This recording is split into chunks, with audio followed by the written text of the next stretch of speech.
رئيس مجلس الوزراء السابق مع جماعة الفيلق الخامس من أهالي حوران متوجها إلى فندق الفور سيزن للاجتماع وتسليم مؤسسات الدولة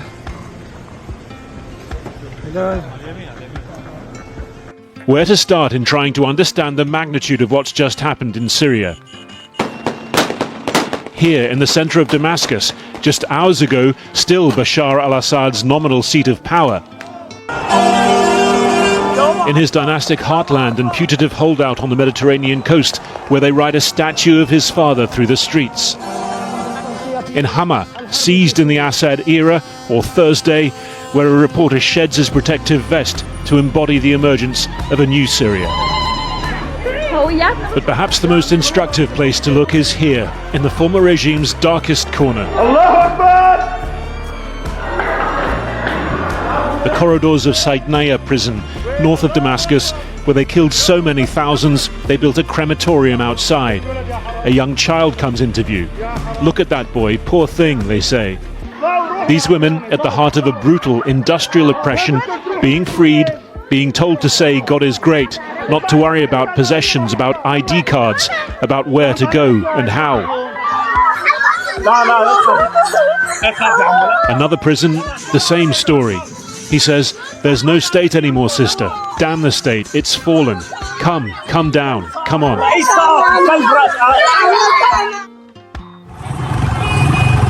Russia's foreign ministry left to confirm that Assad was now out of the country, having left instructions to transfer power peacefully.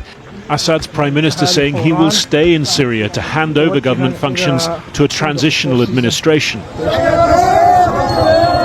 But for now, real power rests with this man, Abu Muhammad al-Jalani, leader of the Islamist HTS forces, listed as terrorists by many countries, that spearheaded the regime's collapse. For days he's been talking in terms of moderation, of safeguards for minorities. Inside Damascus's Umayyad Mosque, a message of victory for Sunni Islam. This is a new victory, my brothers, for the entire Islamic nation. Victory, my brothers, marks a new chapter in the region's history. We have avoided the dangers of leaving Syria as a playground for Iranian ambitions, spreading sectarianism and corruption.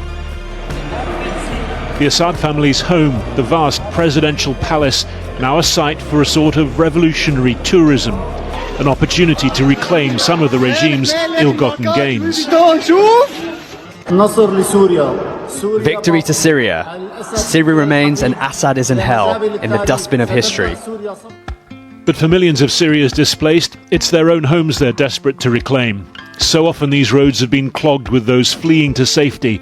Now the polarity has been reversed, hope embodied in a traffic jam. But still plenty of space for fear of what's to follow. Already there's been fighting between rival rebel groups in the north, the Turkish-backed Syrian National Army taking the town of Manbij from the US-backed and Kurdish-led Syrian Democratic Forces. And while Kurds further east celebrate stunning gains over Assad and Iranian-backed forces, fears here about the potential for ISIS to gain ground. We will also continue to maintain our presence in eastern Syria, which is solely to ensure the enduring defeat of ISIS and has nothing to do with other aspects of this conflict.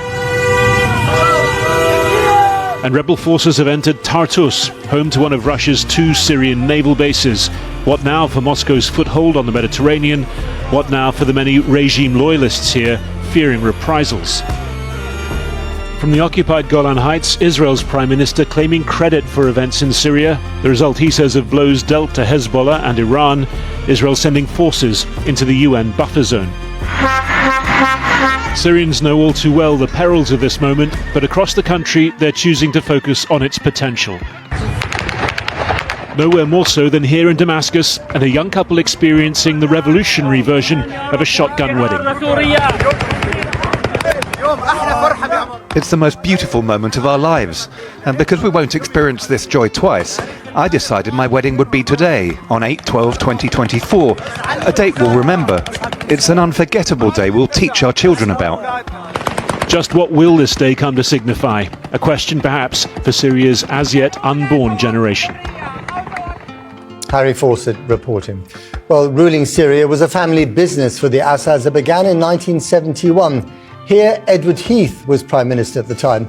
First Hafez, the father, and then Bashar, the son, who became the heir apparent after his older brother died in a car accident in 1994.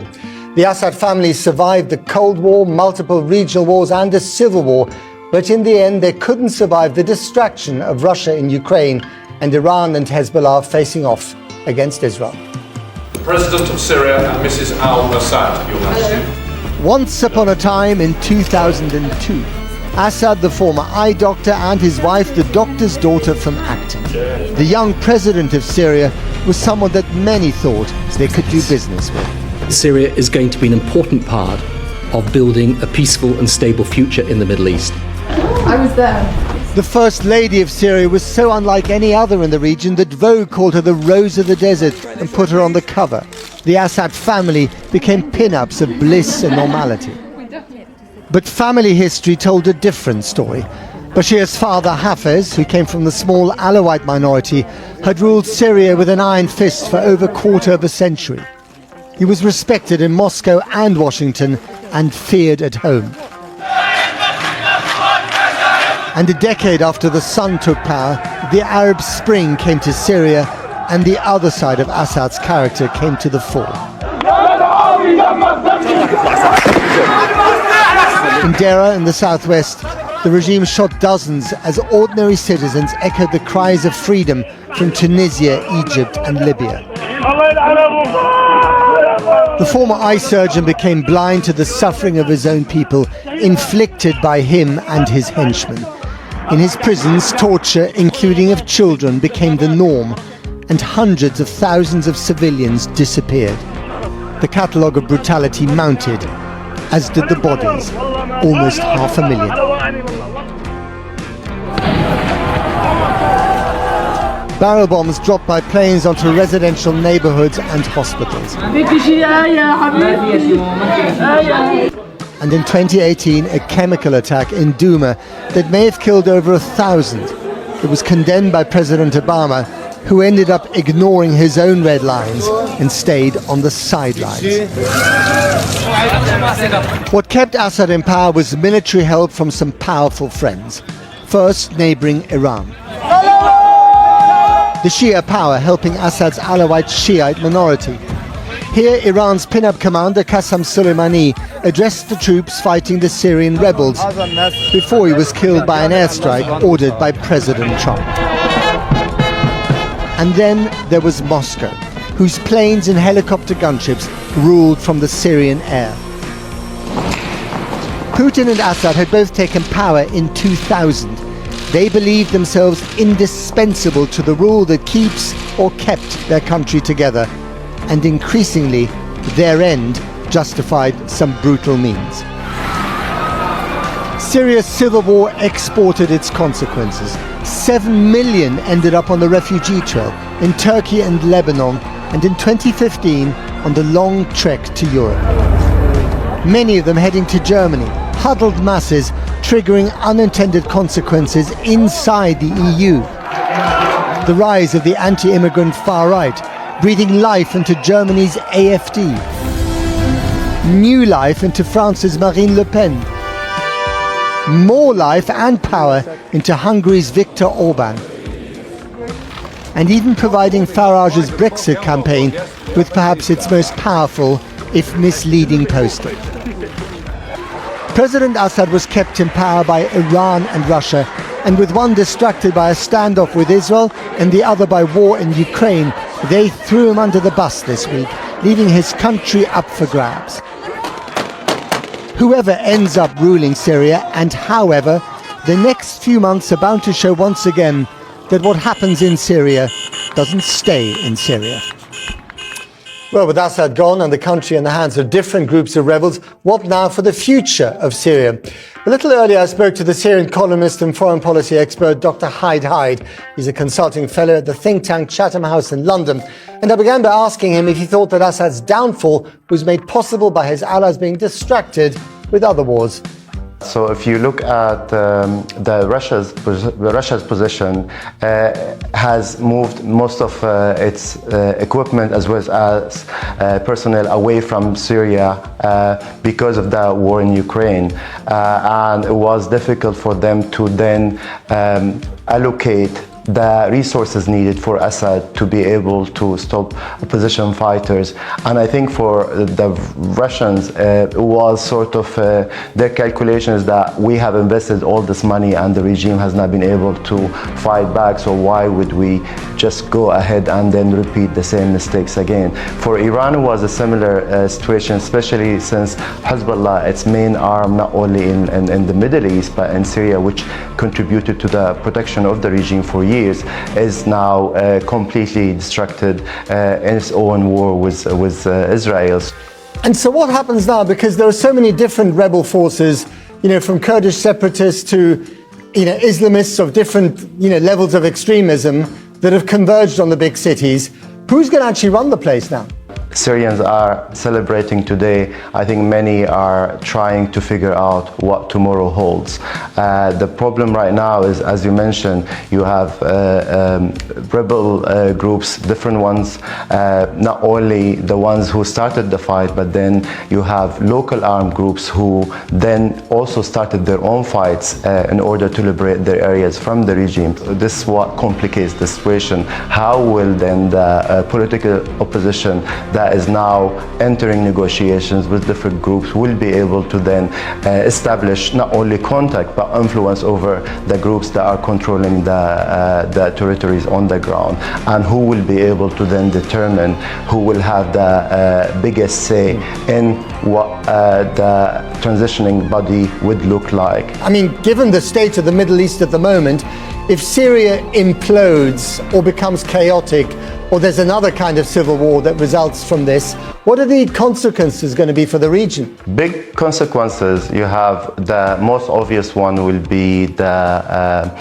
new flow of refugees to neighboring countries and potentially to Europe and elsewhere. Then you have the security element, and you have clashes maybe not only being contained to Syria, but involving other countries, groups even operating from Syria against other countries or carrying out attacks. Then you have the ISIS sort of threat, who the group has been gaining sort of more resources as well as carrying out more attacks in Syria, and this would create a golden opportunity for the group to be able to just carry out attacks not only in Syria but elsewhere as well. Of course, power is changing, including in Washington. Mr. Trump takes over the end of January. I mean, does he have any impact on this new reality in the Middle East? I think it does. The most obvious one is that most of the influential policymakers in the Biden administration, they have already moved on. They have secured other jobs or in the process of securing other jobs. So there is no one left to really look at what's happening in Syria and then try to play the leadership role that the US has usually played. Finally, and very briefly, is Iran one of the principal backers of the Assad regime? Are they the biggest losers in this, and what consequences will that have for them? I think it's safe to say that Iran will be the biggest loser. It seems that Iran will not be able to secure any of its interests in Syria. If you look at what they have been trying to use Syria for over the past years, is one, to continue to supply Hezbollah with weapons, and no matter who basically rules Damascus, it will be difficult for them to allow that, mainly due to the role that Hezbollah has played in killing Syrians across the country for decades. Dr. Haidai, thank you very much indeed. Thank you. Thousands of Syrians displaced during the civil war, after enduring often long and perilous journeys, ended up settling right here in the UK.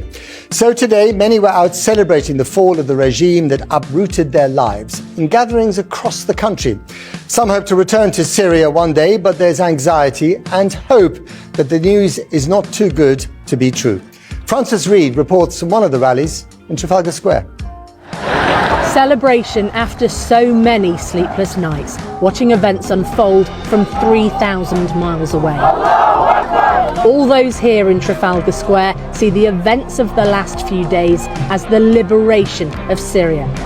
A chance for change and maybe the possibility for those who want to return to do so. Mayar al-Bakr is a political activist who fled Aleppo in 2015 after government forces came knocking on his door.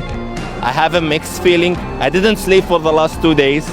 I was just watching the news every single moment, waiting for this moment. We are in a very historical moment. We have so much hope, we hope for better future for Syria. Then there's Abdul Karim, a neurosurgeon whose 2 little girls were born in exile. We've been really displaced again and again. So my first daughter was born in Turkey, my second daughter was born in London, and I can't believe that at this moment, that we've been waiting for this moment for not only 14 years, I would say for 54 years, Syrians are waiting for this moment. So I really can't describe how I feel, happiness, optimism, definitely, but really a promise that we will go back to build our country. A new generation hoping to get to know Syria for the first time. I don't remember anything of my country, so being able to see my country for practically the first time would be absolutely amazing. I'll get to see all my relatives back home. I'll be really happy, really excited. Some 20,000 Syrian refugees were resettled in the UK between 2014 and 2020. Many of them never wanted to leave their homes and never imagined that they'd be living here now. And that's why across the UK, so many turned out today, including in Manchester. In West London, Syrian and Iraqi Christians came together to worship. For those in the Syrian Orthodox Church, they hope that reassurances that all will be protected will be honoured in the mosaic of faiths that make up Syria. Do you think many Syrians who moved to the UK will now want to return to Syria? I think our people, they will have to wait to see what will happen. If safe, democratic, yes, I think majority that return because our country is beautiful. Sunshine, weather, food, everything is our country. Rula, a primary school teacher, grew up in a neighbourhood where all faiths live side by side. Mixed emotions, I would say, at the moment. We just want the safety for people, regardless the faith, regardless the religion, regardless the beliefs. So many have made their lives here in the UK while watching the horrors of war unfold for their families over the last decade. All while conflicts in the wider region and geopolitics of the biggest players buffeted the possibility for peace and fated their futures. There is still anxiety for Syrian communities in the UK, of course, but now also hope that all Syrians' prayers will be answered.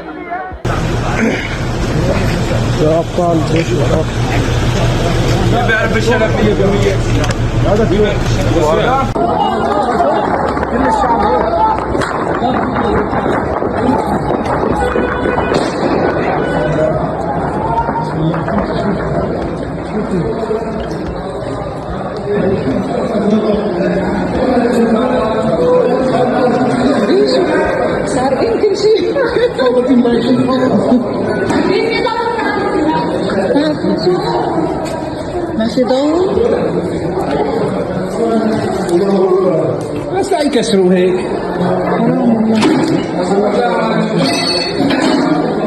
هذا مال الشعب والله مال الشعب والله مال الشعب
معلش صوروا اسمح لي.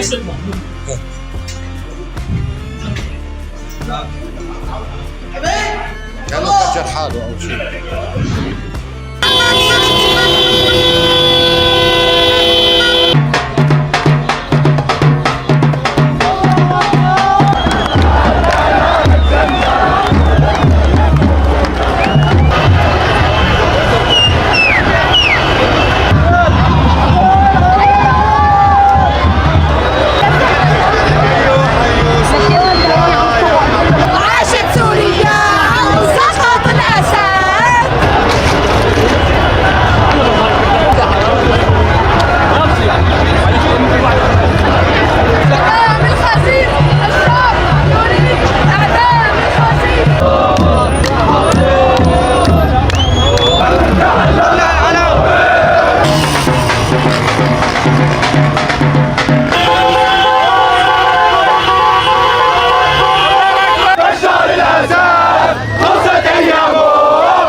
لا ما بيأثر. ايوه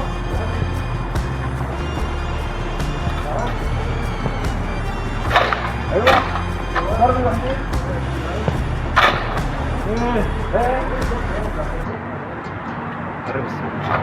ما في هذا بس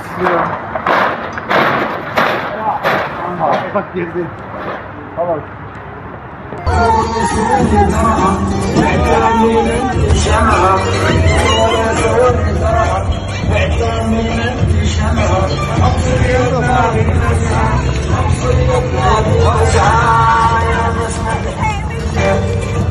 بيان رقم 1: غرفة عمليات فتح دمشق.